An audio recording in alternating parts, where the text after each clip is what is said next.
प्रत्यक्षं ब्रह्मावादिशम् प्रथमवादिशम् सत्यमवादिशम् तन्मामावीत तद्वक्तारमावीत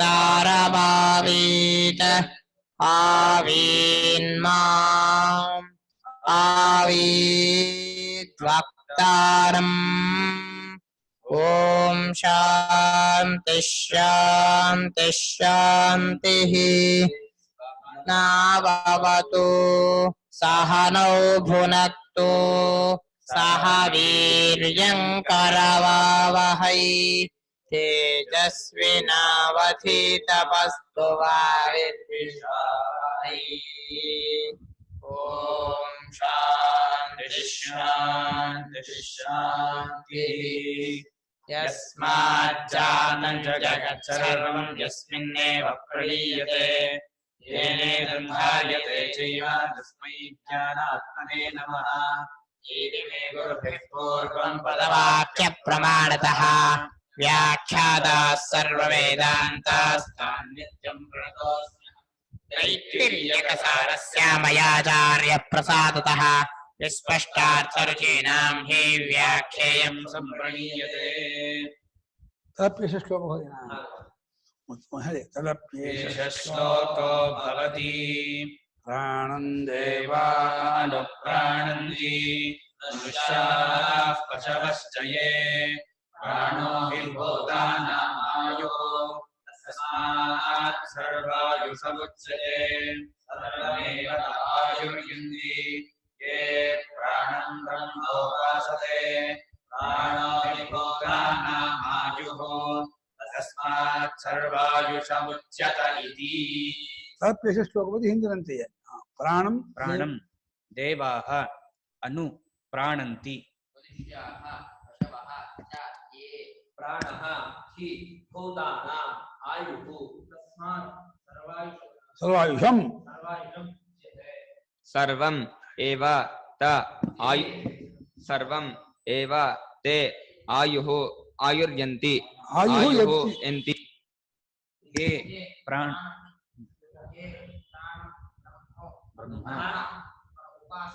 प्राणः हि भूतानाम् आयुः ಅಚ್ಚತುರ ಬಿಚ್ಚತುರ ಅಧ್ಯಯನ ಅಸ್ತಿ ಪುಂಸ ಅಲ್ಲ ಸರ್ವಾಯುಷ ಆಯುಷಂ ನಿಪಾತ ಮಾಡಿದ್ದಾರೆ ಆಯುಷಂ ಅಂತ ನಿಪಾತದ್ದು ದೇವತೆಗಳು ಅಂದ್ರೆ ಎರಡು ಅರ್ಥ ಅಜ್ಞಾದಿ ದೇವತೆಗಳು ದೇವತೆಗಳು ಇಂದ್ರಿಯಗಳು ದೇವತೆಗಳೇ ಚಕ್ಷುರಾದಿ ಇಂದ್ರಿಯಗಳೆಂಬ ದೇವತೆಗಳು ಪ್ರಾಣವನ್ನು ಹಸಿಸ್ಕೊಂಡೇ ಅವರು ಬದುಕೊಂಡಿದ್ದಾರೆ ಅವರು ಚೇಷ್ಟೆ ಮಾಡ್ತಿದ್ದಾರೆ ಅಜ್ಞಾದಿ ದೇವತೆಗಳು ಕೂಡ ಈ ಮುಖ್ಯ ಹೆಣ್ಣುಗಭನ್ನು ಆಶ್ರಯಿಸಿಕೊಂಡೇ ಚೇಷ್ಟೆ ಮಾಡ್ತಾ ಇದ್ದಾರೆ ಹಾಗಾಗಿ ಶ್ರುತಿ ಮನುಷ್ಯ ಪಶವಷ್ಟೇ ಮನುಷ್ಯರು ಪಶುಗಳು ಅಂತ ಏನೇನಿದ್ದಾರೆ ಅವರೆಲ್ಲರೂ ಪ್ರಾಣನನ್ನು ಆಶ್ರಯಿಸಿಕೊಂಡೇ ಅವ್ರು ಚೇಷ್ಟೆ ಮಾಡ್ತಿರೋದು ಬದುಕಿರೋದು ವ್ಯವಹಾರ ಮಾಡ್ತಿರೋದು ಮುಖ್ಯ ಪ್ರಾಣ ಇಲ್ಲದೆ ಹೋದ್ರೆ ಏನಿಲ್ಲ ಎಲ್ಲಕ್ಕಿಂತ ಬೆಲ್ಲ ಸಿಹಿ ಬೆಲ್ಲಕ್ಕಿಂತ ಪ್ರಾಣ ಸಿಹಿ ಅಂತ ಪ್ರಾಣ ಬೆಲ್ಲಕ್ಕಿಂತ ಸಿಹಿ ಅಂತೆ ಪ್ರಾಣ ಹೋಗೋದೇನೆ ಬೆಲ್ಲವೂ ಬೇಡ ಅಂತಾನೆ ಶುಗರ್ ಅಂತ ಬೆಲ್ಲ ಕೊಡಕ್ ಹೋದ್ರೆ ಅಯ್ಯೋ ಬೇಡಪ್ಪ ಅಂತಾರೆ ಬೆಲ್ಲವೂ ಬೇಡ ಸಕ್ಕರೆಯೂ ಬೇಡ ಅಂತಾರೆ ಪ್ರಾಣ ಎಲ್ಲಕ್ಕಿಂತ ಸಿಹಿ ಮನುಷ್ಯರು ಪಶು ಯಾರು ಎಲ್ಲರೂ ಪ್ರಾಣ ಅನುಸರಿಸಿಕೊಂಡೇ ಬದುಕೊಂಡಿದ್ದಾರೆ ಪ್ರಾಣವೇ ಅಲ್ಲವೇ ಹೀಗೆ ಅಲ್ಲವೇ ಭೂತಗಳಿಗೇನೆ ಪ್ರಾಣಿಗಳಿಗೆ ಎಲ್ಲರಿಗೂ ಆಯುಷ್ ಎಲ್ಲಿವರೆಗೆ ಪ್ರಾಣ ಇರುತ್ತೋ ಅಲ್ಲಿವರೆಗೆ ಆಯುಷ್ ಯಾವತ್ ಪವನೋ ನಿವಸತಿ ದೇಹೆ ಅಲ್ಲಿವರೆಗೆ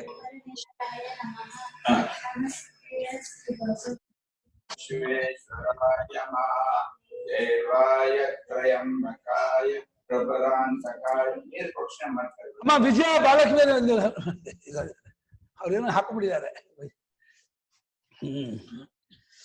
ಪ್ರಾಣೋ ಹಿ ಭೂತಾನ ಪ್ರಾಣವೇ ಅಲ್ಲವೇ ಭೂತಗಳಿಗೆಲ್ಲ ಆಯುಷ್ಯ ಆಗಿರ್ತಕ್ಕದ್ದು ಅದೇ ಅದರವರೆಗೆ ಮನುಷ್ಯಗೆ ಆಯುಷ್ಯ ಪ್ರಾಣ ಹೋಯ್ತು ಅಂದ್ರೆ ಆಯುಷ್ಯ ಹೋಯ್ತು ತಸ್ಮಾತ್ ಸರ್ವಾಯುಷ ಅಂತ ಹೇಳಿ ಪ್ರಾಣವನ್ನೇ ಹೇಳ್ತಾರೆ ಎಲ್ಲರಿಗೂ ಆಯುಷ್ಯ ಎಲ್ಲಾ ಆಯುಷ್ಯವೂ ಪ್ರಾಣವೇ ನಮ್ಮ ಎಲ್ಲಾ ಬದುಕು ನಾವು 90 ಇರ್ಲಿ 80 ಇರ್ಲಿ 100 ಇರ್ಲಿ ಅಷ್ಟು ಪ್ರಾಣವೇ ಎಲ್ಲರೂ ಬದುಕೊಂಡ್ರೆ ಪ್ರಾಣದಿಂದಲೇ ಹಾಗೆ ಸರ್ವಾಯುಷ ಅಂತ ಪ್ರಾಣನಿಗೆ ಒಂದು ಗುಣ ಅದು ಈ ಪ್ರಾಣನು ಸರ್ವಾಯುಷನಾಗಿದ್ದಾನೆ ಅಂತ ಹೇಳಿ ಯಾರು ಉಪಾಸನೆ ಮಾಡ್ತಾರೋ ಸರ್ವಮೇವತ ಆಯುರ್ಯಂತಿ ಅವ್ರು ಎಲ್ಲ ಆಯುಷ್ಯನ್ನು ಪಡ್ಕೊಳ್ತಾರೆ ಎಲ್ಲ ಆಯುಷ್ಯ ಅಂದ್ರೆ ಎಷ್ಟೋ ಶತಮಾನಂ ಭವತಿ ಶತಾಯು ಪುರುಷ ಅಂತ ಶ್ರುತಿ ಹೇಳ್ತಾ ಇದೆ. 100 ವರ್ಷ ಮನುಷ್ಯರ ಆಯುಸ್ಸು, 100 ವರ್ಷವೂ ಚೆನ್ನಾಗಿರ್ತಾರೆ.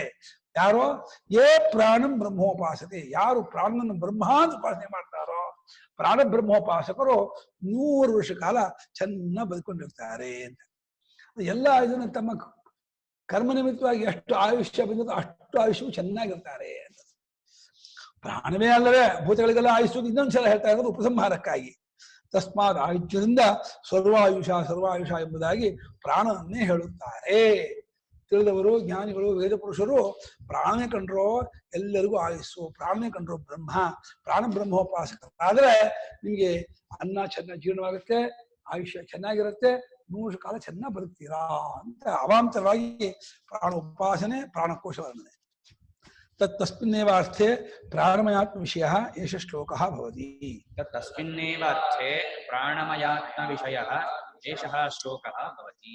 ತತ್ರ ಅಂತ ಅಲ್ಲಿಯೇ ಅಂದ್ರೆ ಆ ಪ್ರಾಣಮಯಾತ್ಮನ ವಿಷಯದಲ್ಲಿಯೇ ಪ್ರಾಣಮಯಾತ್ಮನ ವಿಷಯ ಮಾಡಿಕೊಂಡಂಥ ಈ ಶ್ಲೋಕ ಅಂದ್ರೆ ಈ ಮಂತ್ರ ಪ್ರಾಣಮಯಾತ್ಮನ ಪ್ರಕಟ ಮಾಡುವ, ತೋರ್ಪಡಿಸುವ, ಅದರ ಬಗ್ಗೆ ಬೆಳಗುವಂತಹ ಮಂತ್ರ ಮುಂದಿನ ಮಂತ್ರವಾಗಿದೆ. ಪ್ರಾಣ ಸ್ವರೂಪವನ್ನು ಹೇಳುವಂತಹ ಮಂತ್ರ ಏನಿದು? ಪ್ರಾಣಮಯಾತ್ಮ ವಿಷಯೇ ಏಷ ಶ್ಲೋಕ ಆಗ್ಬೇಕಾಯ್ತು. ಪ್ರಾಣಮಯಾತ್ಮ ವಿಷಯದಲ್ಲಿ ಇದೆಯಲ್ಲ ಕನ್ನಡದಲ್ಲಿ ವಿಷಯ ಅಂತ ಆಗ್ಬಿಟ್ಟಿದೆ, ವಿಷಯೇ ಆಗ್ಬೇಕು, ತಪ್ಪಾಗಿದೆ.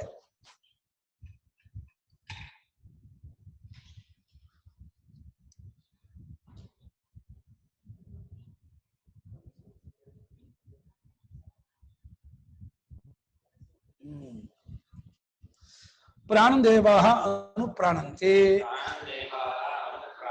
ಪ್ರಾಣನ ಅನುಸರಿಸಿ, ಅನು ಅಂದ್ರೆ ಫಾಲೋ ಮಾಡಿ ಹಿಂಬಾಲಿಸ್ಕೊಂಡು ದೇವತೆಗಳೆಲ್ಲ ಪ್ರಾಣಂತಿಯಿಂದ ಪ್ರಾಣ ಚೇಷ್ಟಾಂಕುರಂತಿ ಉಸಿರಾಟ ಮಾಡುತ್ತಾರೆ, ಬಾಕಿ ಎಲ್ಲಾ ಕ್ರಿಯೆನೂ ಮಾಡ್ತಾರೆ.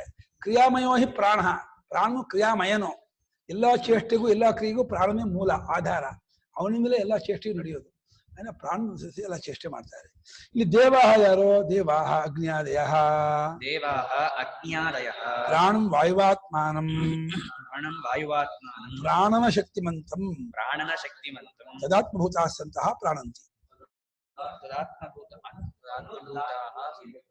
ಇದೆಲ್ಲ ಶಕ್ತಿಮಂತಂ ಅನು ತದಾತ್ಮಭೂತಾಃ ಸಂತಃ ಪ್ರಾಣಂತಿ ಇಲ್ವಾ?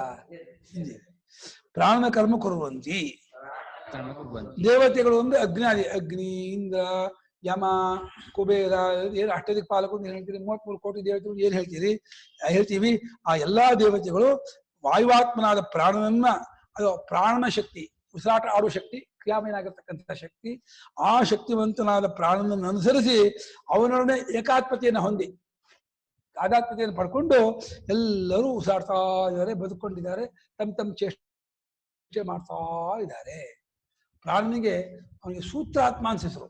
ಹೇಗೆ ದಾರ ಎಲ್ಲಾ ಮಣಿಗಳನ್ನು ಪೋಣಿಸ್ಕೊಂಡಿರುತ್ತೋ ತತ್ಸರ್ವಗೂ ಸೀವ್ಯತಿ, ಸ್ಟಿಚಿಂಗು, ಸೀವ್ಯತಿ ಅಂದ್ರೆ ಸ್ಟಿಚ್ ಮಾಡೋದು, ಎಲ್ಲವೂ ಹಾಸುಹಕ್ಕಾಗಿದೆ.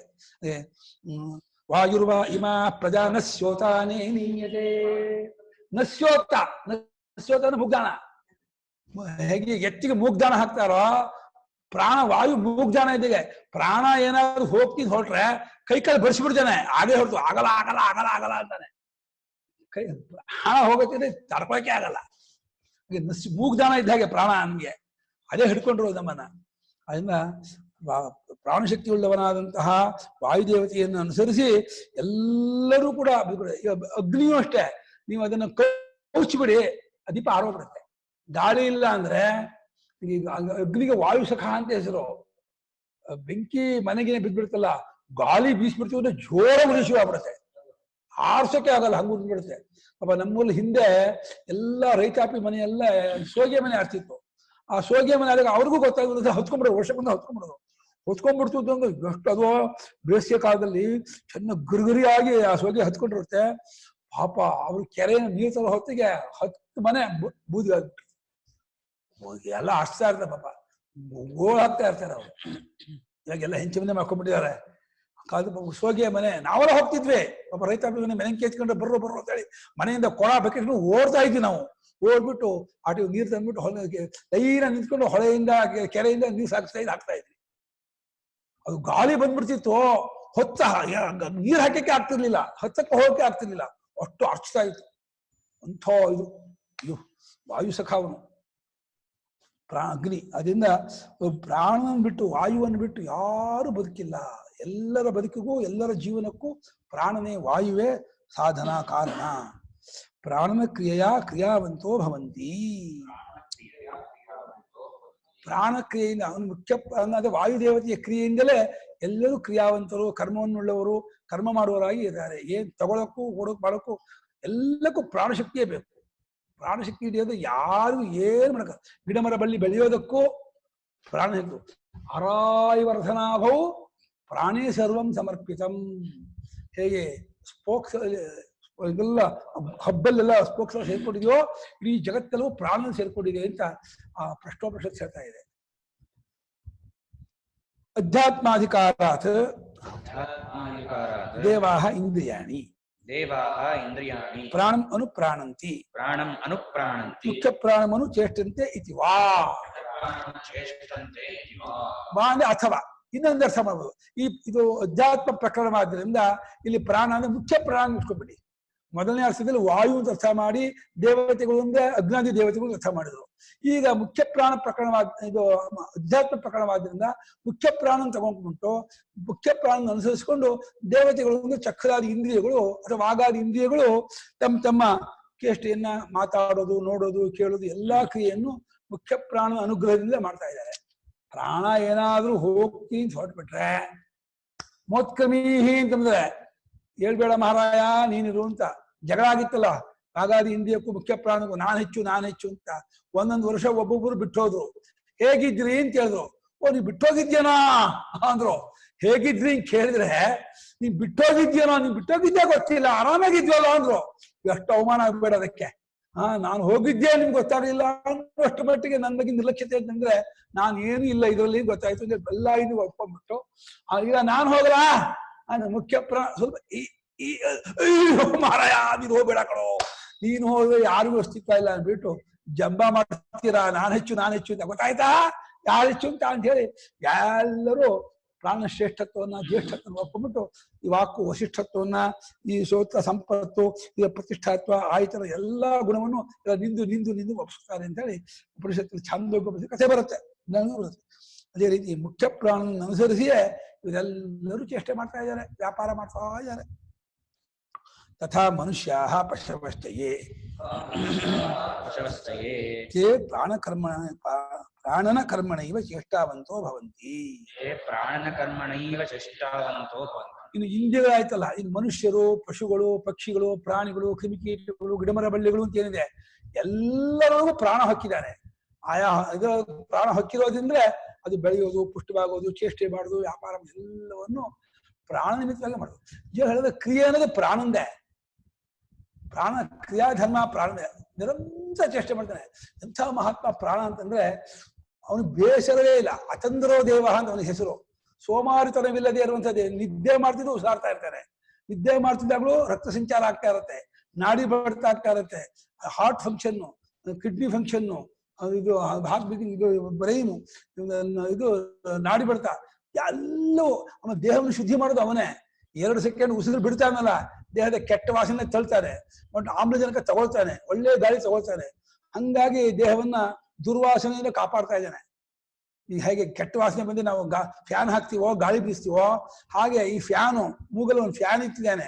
ಆ ಫ್ಯಾನ್ ಇಂದ ಒಳಗಿರೋ ಗಬ್ಬು ವಾಸನೆ ಎಲ್ಲ ಹೊರಕ್ ಹಾಕ್ತಾನೆ, ಮತ್ತೆ ಬಾಯಿಂದ ಮೂಗಿಂದ ಒಳ್ಳೆ ಗಾಳಿ ತಗೊಳ್ತಾನೆ. ಹಾಗಾಗಿ ದೇಹ ವಾಸನೆ ಬರದೇ ಇರಂಗಾಗುತ್ತೆ. ಸತ್ತೋಗ್ಬಿಟ್ಟು 1 ದಿವಸ ಆಗ್ಬಿಡ್ಬೇಕು, ಎಂಥ ಕೆಟ್ಟ ವಾಸನೆ ಬರುತ್ತೆ ಆ ಶರೀರ ಅಂದರೆ. ಅವಾಗ ಗೊತ್ತಾಗುತ್ತೆ ಪ್ರಾಣ ಹೇಗೆ ಶುದ್ಧಿ ಮಾಡ್ತಿದ್ದಾನೆ ಅಂತ. ಸ್ವಯಂ ವಿಶುದ್ಧ ಸ್ವರೂಪ ಪ್ರಾಣ. ತಾನು ವಿಶುದ್ಧನಾಗಿ ದೇಹವನ್ನು ಶುದ್ಧಿ ಮಾಡ್ತಾನೆ, ಹೊರಗಡೆ ಪ್ರಕೃತಿಯನ್ನು ಶುದ್ಧಿ ಮಾಡ್ತಾನೆ, ಎಲ್ಲವನ್ನು ಶುದ್ಧಿ ಮಾಡ್ತಾನೆ.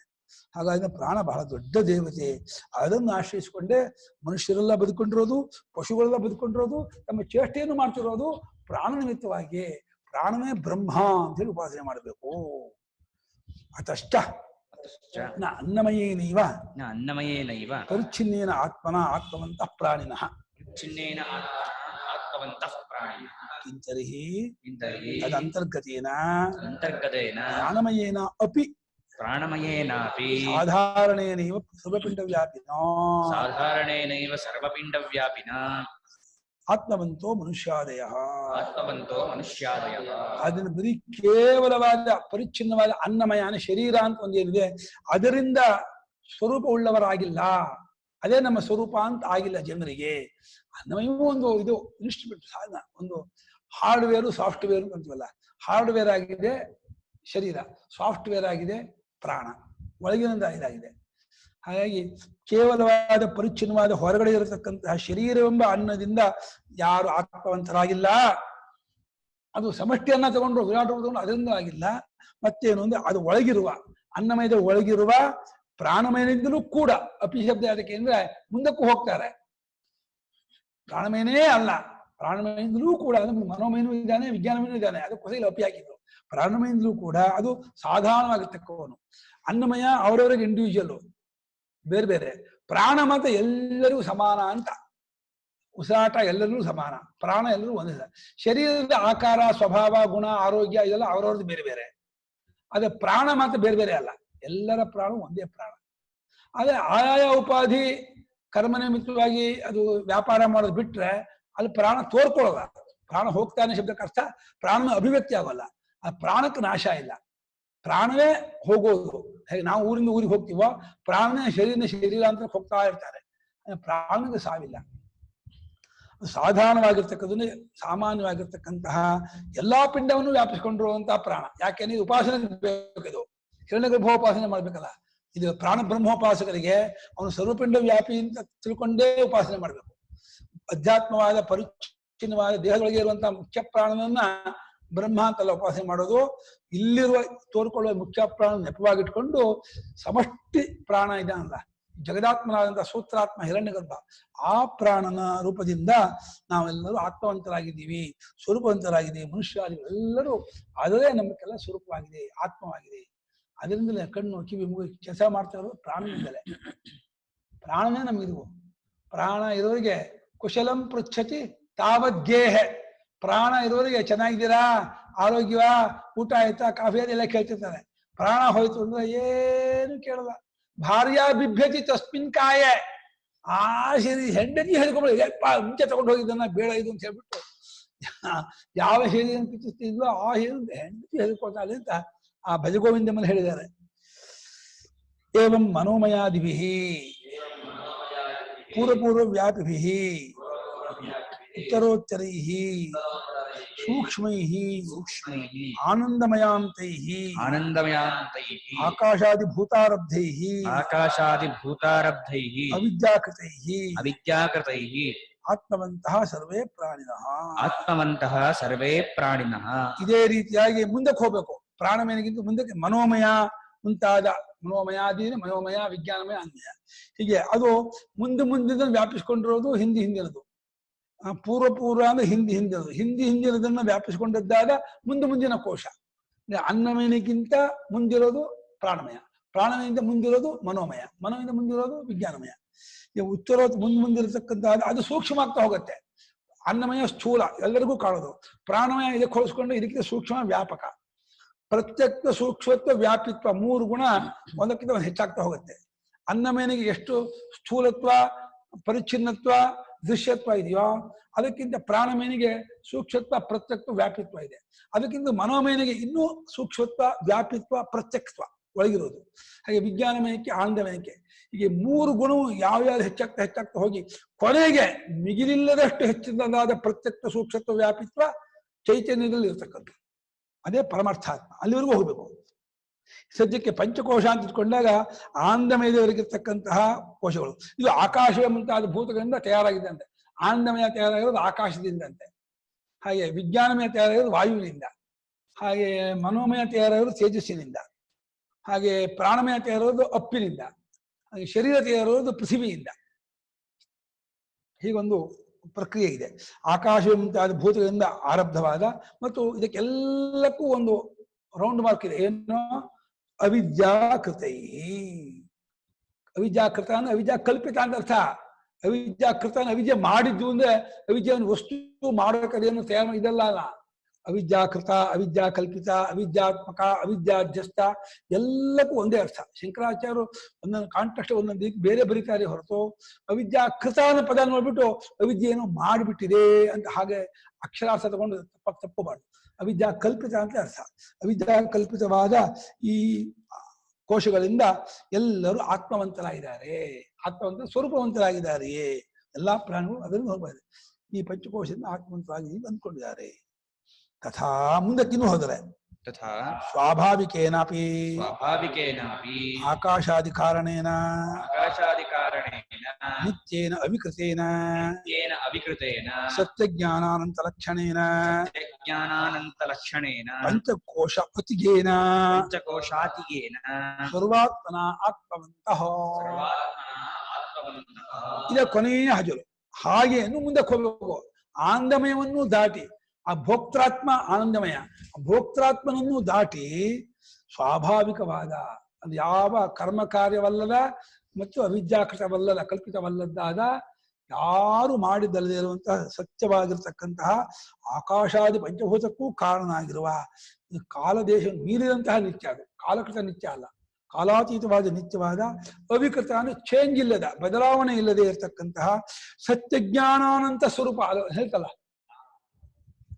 ಇಲ್ಲೇ ಜ್ಞಾನ ಇದೆಯಲ್ಲ, ಸತ್ಯಜ್ಞಾನಾನಂತ ಇದೆ. ಸತ್ಯಜ್ಞಾನ ನಾ ಬಿಟ್ಟೋಗಿದೆ ಅಂತ ಹೇಳಿದಾರೆ ಕಿರಣ್. ಹೌದಾ? ಬರ್ಕೊಳ್ಳಿ ಬಿಟ್ಟೋಗಿದ್ರೆ. ಸತ್ಯಜ್ಞಾನಾನಂತ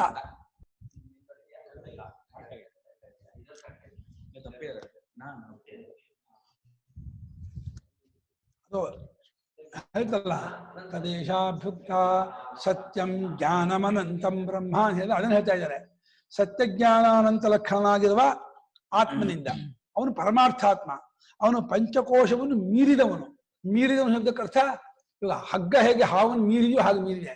ಮೀರಿದೆ ಅಂದ್ರೆ ಬೇರೆ ಅಲ್ಲ, ಅನ್ಯ ಅಲ್ಲ, ಮತ್ತೇನು ವಿಲಕ್ಷಣ. ಹಾವಿಗಿಂತ ಬೇರೆ ತರಹ ಇದೆ ಹೊರತು ಹಗ್ಗ. ಹಾವು ಬೇರೆ ಜಾಗದಲ್ಲಿ, ಹಗ್ಗ ಬೇರೆ ಜಾಗದಲ್ಲಿ ಇಲ್ಲ. ಹಾವಿನ ಜಾಗದಲ್ಲಿಯೇ ಹಗ್ಗ ಹಾವಿಗೆ ಅಂಟ್ಕೊಳ್ಳದೆ ಇರುವ ಹಾಗೇನೆ ಈ ಪಂಚಕೋಶ ರೂಪದಿಂದ ತೋರ್ತಾ ಇದ್ದಾನೆ ಈ ಪರಮಾರ್ಥಾತ್ಮ. ಅವನು ಮಾತ್ರ ಇದನ್ನು ಮೀರಿದಾನೆ. ಇದಕ್ಕೆ ಅಸಂಸ್ಪೃಷ್ಟ, ಅಸಂಬದ್ಧ, ಅತೀತ, ಅಸಂಗನಾಗಿದ್ದಾನೆ. ಅಂತಹ ಪಂಚಕೋಶ ಮೀರಿದಾಗಿರುವ ಮತ್ತು ಸರ್ವಾತ್ಮನ ಎರಡು ಅರ್ಥ ಇದೆ. ಈ ಪಂಚಕೋಶಗಳ ಎಲ್ಲಕ್ಕೂ ಆತ್ಮ, ಸರ್ವೇಶಾಂ ಆತ್ಮ, ಇಡೀ ಜಗತ್ತಿಗೆ ಆತ್ಮನಾಗಿರ್ತಕ್ಕ ಅವನೇ. ಆ ಸತ್ತು ಚಿತ್ತ ಜಗತ್ತಿನ ತಿರುಳು ಪರಮಾರ್ಥ. ಆ ಆತ್ಮನಿಂದಲೇ ನಾವೆಲ್ಲರೂ ಆತ್ಮವಂತರಾಗಿರೋರು. ನಿಜವಾಗಿ ನಮ್ಮ ಸ್ವರೂಪ ಸತ್ಯಜ್ಞಾನಾನಂತರಾದ ಪರಮಾತ್ಮನೇ ನಮ್ಮ ಸ್ವರೂಪ. ನಮಗೂ ಅರಿವಿಲ್ಲದೆ ನಾವು ನಾನು ಅಂತಿರೋದು ಅದನ್ನೇ. ಅದು ನಮಗೆ ಗೊತ್ತಿಲ್ಲ. ನಾನು ತಂತ ಇದ್ದೀವಿ. ಅದೇ ಯಾವುದನ್ನು ನಾನು ತಂತ ಇದೀವಿ ಕೇಳಿದ್ರೆ ನಮ್ಗೆ ಗೊತ್ತಿಲ್ಲ. ಅವ್ರು ಹೇಳ್ತಿದ್ದಾರೆ ಸತ್ಯಜ್ಞಾನಾನಂತನಾಗಿರುವ ಪರಮಾತ್ಮನನ್ನೇ ನಾವು ಅಂತ ಇದೆ. ಅದೇ ನಮ್ಗೆ ಆತ್ಮ ಇದ್ದಾರೆ, ಪರಮಾರ್ಥ ಇದೆ. ಪ್ರಶ್ನೆ ಇದೆಯಮ್ಮ? ಏನಾದ್ರು ಕೇಳ್ಬೇಕಾ? ಮೀನಮ್ಮ ಪ್ರಶ್ನೆ ಇದೆಯಾ ಏನಾದ್ರು? ಮಿಟ್ ತೆಗೀರಿ. ಗುರುಗಳೇ, ಹೋದ್ಸತಿ ಸರ್ವಗತ ಬರ್ಸಿದ್ರಿ ಇಲ್ಲಿ. ಸರ್ವಗತ ಬರ್ಸಿದ್ನ? ಹಾ, ಸರ್ವಾತ್ಮ ಅವಿಕೃತೇನ ಆದ್ಮೇಲೆ ಸರ್ವಗತ ಸತ್ಯಜ್ಞಾನಾನಂತ ಲಕ್ಷಣೇನ ಅಂತ. ಬೇರೆ ಪಾಠದಲ್ಲಿ ಹಾಗಿರ್ಬೇಕು. ಇಲ್ಲಿ ಇದರಲ್ಲಿ ಅನುವಾದದಲ್ಲಿ ಹಾಗಿದೆ ಅನ್ಸುತ್ತೆ ಗುರುಗಳೇ. ಚೈತ್ರಿ ಭಾಷಾರ್ಥ ವಿಷಯ ಹಾಗೆ ಇರ್ಬೇಕು. ಇದು ಬಿಟ್ಟು ಹೋಗಿದೆ. ಸರ್ವಗತೇನ ಸತ್ಯಜ್ಞಾನ ಬೇಕು. ಅದು ಹೌದು, ಕರೆಕ್ಟು.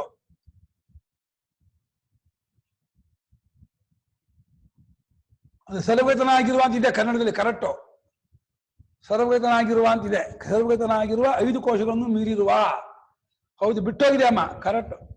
ಥ್ಯಾಂಕ್ಸ್ ಅಮ್ಮ.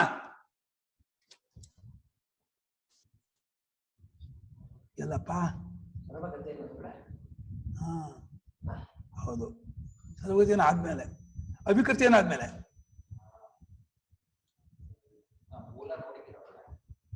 ನೋಡಿದ್ದೀನಿ. ಒಂದ್ಸಲ ನೋಡಿ ಬರಿ ಮಾಡಿ. ಯಾಕೆಂದ್ರೆ ಚೈತ್ರಿ ಭಾಷಾರ್ಥಿ ಮನುಷ್ಯ ನೋಡಿ ನಾನು ಬರ್ಸಿರ್ಬೇಕು. ನಂಗೆ ಈ ಜ್ಞಾಪಕ ಆಗ್ತಾ ಇದೆ.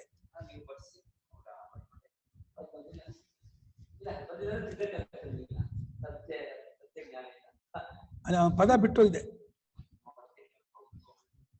ಯಾಕಂದ್ರೆ ಕನ್ನಡ ಅನುವಾದ ಇದೆ, ಆದ್ರಿಂದ ಮೂಲ ಪದ ಬಿಟ್ಟು ಇದೆ. ತ್ರುಟಿತಮಿತಿ ಭಾತಿ. ಮೂಲಸ್ಥಂ ಪದಂ ತ್ರುಟಿತಂ. ತ್ರುಟಿತಂ ನಾಮ ಜಂಪ್ ಆಗಿದೆ, ಎಸ್ಕೇಪ್ ಆಗಿದೆ, ಬಿಟ್ಟೋಗಿದೆ. ಅವಿಕೃತವಾದ ಸರ್ವಗತನಾದ ಎಲ್ಲಾ ಕಡೆ ತುಂಬಿಕೊಂಡಿರುವ ಸತ್ಯಜ್ಞಾನಾನಂತ ರೂಪದವನಾದ ಪಂಚಕೋಶಗಳನ್ನು ಮೀರಿದವನಾದ ಆತ್ಮನಿಂದಲೇ ನಾವೆಲ್ಲ ಆತ್ಮವಂತರಾಗಿದ್ದೀವಿ, ಸ್ವರೂಪವಂತರಾಗಿದ್ದೀವಿ. ನಮಗೆ ನಿಜವಾಗಿ ನಮ್ಮ ಸ್ವರೂಪ ಅದೇ ಆಗಿದೆ. ಆದರೆ ನಮ್ಮ ಅಜ್ಞಾನದಿಂದ ಈ ದೇಹವನ್ನು ನಾನು ಅಂದ್ಕೊಂಡು ನಾವು ಕಳ್ಕೊಂಡವರಂತಾಗಿದ್ದೀವಿ. ನೀವೇ ನಮ್ಮ ಪಾಲಿಗೆ ಆ ಸ್ವರೂಪ ಪರೋಕ್ಷವಾಗಿದೆ, ಕಳ್ಕೊಂಡಂತಾಗಿದೆ. ಈಗ ಕಳೆದು ಹೋಗಿಲ್ಲ, ಬಿಟ್ಕೊಂಡು ಇದರಲ್ಲಿ ನಾನು ಅಂದ್ಕೊಂಡಿದ್ರಿಂದ ಅದು ನಮಗೆ ಗೊತ್ತಾಗ್ತಿಲ್ಲ. ಇದರಲ್ಲಿ ಈ ಕೋಶದಲ್ಲಿರುವ ನಾನುತ್ವವನ್ನು ಬಿಟ್ಕೊಂಡ್ರೆ ಸ್ವಾಭಾವಿಕವಾದ ಸ್ವರೂಪದ ತಾನುತ್ವ ತೋರ್ಕೊಳ್ಳುತ್ತೆ. ಅದು ತಾನು, ಇದೆಲ್ಲ ನಾನು. ನಾನು ನಮ್ಮ ಸ್ವರೂಪ ಅಲ್ಲ, ತಾನು ನಮ್ಮ ಸ್ವರೂಪ. ಈಗ 5 ಕೋಶವು ನಾನಾಗಿದ್ದೀನಿ, 5 ಕೋಶ ಮೀರುವಂತಹ ಸ್ವರೂಪ ತಾನಾಗಿದ್ದೀನಿ. ತಾನಾದ ಸ್ವರೂಪಕ್ಕೆ ಹೋಗ್ಬೇಕು ಹೇಳಿದ್ರೆ ತಾನಾದ ಸ್ವರೂಪಕ್ಕೆ ಹೋಗಕ್ಕೆ ನಾನು ಬಿಟ್ಕೋಬೇಕು. ನಾನಾಗಿರೋ 5 ಕೋಶವನ್ನು ಬಿಟ್ಕೊಂಡ್ರೆ ತಾನಾದ ಸ್ವರೂಪ ಗೊತ್ತಾಗತ್ತೆ. ಅಲ್ಲಿವರೆಗೂ ಇದು ಗೊತ್ತಾಗಲ್ಲ.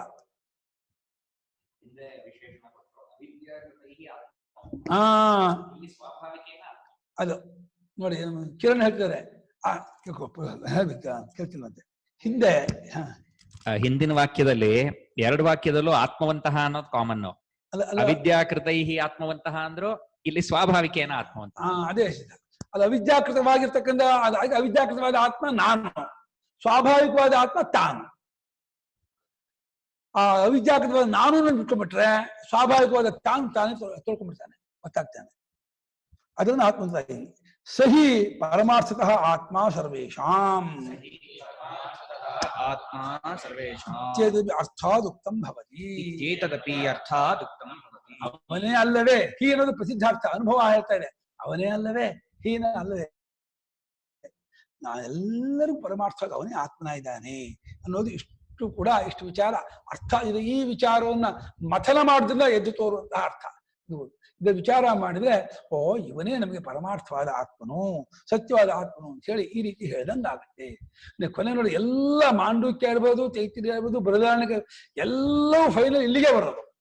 ಹೇಳೋ ಮೆಥಡ್ ಬೇರೆ ಬೇರೆ ತರಹ ಆದ್ರೂ ಕೂಡ ಈ ಪರಮಾರ್ಥಾತ್ಮನ ಮುಟ್ಟಿಸಿಯೇ ಅದು ಕೃತಾರ್ಥಲಾಗೋದು. ಅಲ್ಲಿವರೆಗೂ ಬಿಡೋಲ್ಲ ನಮ್ಮನ್ನ. ಅಲ್ಲಿವರೆಗೂ ಹೋಗಿ ಆ ಸತ್ಯವಾದ ಪರಮಾರ್ಥವಾದ ಆತ್ಮ ಕಳ್ಕೊಂಡ್ವಿ ಅಂದ್ರೆ ಜನ್ಮ ಸಾರ್ಥಕ. ಅವನೇ ಅಲ್ಲವೇ ಪರಮಾರ್ಥವಾಗಿ ನಮ್ಮೆಲ್ಲರಿಗೂ ಆತ್ಮ ಇದ್ದಾನೆ ಎಂಬುದನ್ನ ಅರ್ಥವಶದಿಂದ ಹೇಳಿದಂಗಾಗತ್ತೆ. ಟೈಮ್ ಆಯ್ತು, ನಾಳೆ ಮೂಲಕ ಹೇಳೋಣ. ಭಗವಂತ ಮಾಡಿಸ್ಕೊಂಡ. ನಿನ್ನೆ ಮೊನ್ನೆ ಯಾಕೋ ಅವನಿಗೆ ಇದಾಗಿದ್ದ, ಬೇಡ ಬಿಡಿಸ್ಕೊಂಡಿದ್ದ, ನಡೀತು.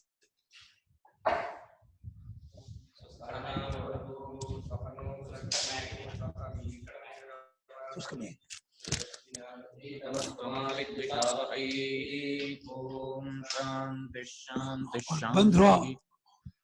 ಬಂದ್ರು ಮಾತ್ರೆ ಕೊಟ್ರು, ಇದು ಶಕ್ತಿ ಬಂದ್ಬಿಟ್ರು. ಬಿ ಕಾಂಪ್ಲೆಕ್ಸ್ ಮಾತ್ರೆ ಕೊಟ್ರು. ತಕ್ಕೊಳ್ಳಿ ತಕ್ಕೊಂಡು ಮಾತಾಡಿ ಕೇಳಿಸೋಲ್ಲ. ಧ್ಯಾನದಲ್ಲಿದ್ದಾರೆ. ಹೌದಾ? ಧ್ಯಾನ ಅವಸ್ಥಿತ ತದ್ಗತೇನ ಮನಸಾ ಪಶ್ಯಂತಿ ಯಂ ಯೋಗಿನಃ. ತೆಗಿರಿಪ್ಪ ರವೀಂದ್ರ ಬಹುಪರಾಕ್ ಅಂತ ಅನ್ಬೇಕು. ತೆಗಿದಮ್ಮ, ತೆಗೆದವರು. ನೀವು ತೆಗೆದಿಲ್ಲ, ಮ್ಯೂಟ್ ತೆಗೆದಿಲ್ಲ. ನಾವು ಬರೋ ಹೊತ್ತಿಗಾಗ್ಲೇ ನೀವು ಬಿ ಕಾಂಪ್ಲೆಕ್ಸ್ ತಗೊಂಡಾಗಿತ್ತು. ಆದ್ರೂ ಅದು ಈ ಕೆಲಸ ಮಾಡ್ತಾ ಇರ್ಲಿಲ್ಲ. ಆ ಕೆಲಸ ಮಾಡಿದ್ದು ಬಂದ್ ಕೂಡ್ಲೇನೆ ಕೆಲಸ ಆಕ್ಟಿವೇಟ್ ಆಯ್ತು. ಅವರಿಗೆ ಸಮಾಧಾನ ಅಷ್ಟರ ಮಟ್ಟಿಗೆ ಮೀನಾ ಬಂದು ಅವರು ಬಂದ್ಬಿಟ್ಟು ಟಾನಿ ಕೊಟ್ಟಾಗ ಯಾವಾಗ ಶಕ್ತಿ ಬಂದ ಸರಿ ಆಯ್ತು. ಸುಮ್ಮನೆ ಇರೋದಲ್ಲ ಇದು. ಆಮೇಲೆ ಇದು ಆಯ್ತಪ್ಪ, ಒಂದು ಅದ್ಭುತವಾಗಿದೆ ವಿಚಾರ. ಮಾತ್ರ ಬಹಳ ಆನಂದವಾಗಿದೆ, ಮನಸ್ಸಿಗೆ ತುಂಬಾ ಹಿತವಾಗ್ತಾ ಇದೆ. ಅದೇ ಗುರುಗಳ ಕರುಣೆ. ರೆಕಾರ್ಡಿಂಗ್ ರವೀಂದ್ರ ರೆಕಾರ್ಡಿಂಗ್ ನಡೀತಾ ಇದೆ. ರೆಕಾರ್ಡಿಂಗ್ ತೆಗೆದಾಯ್ತು.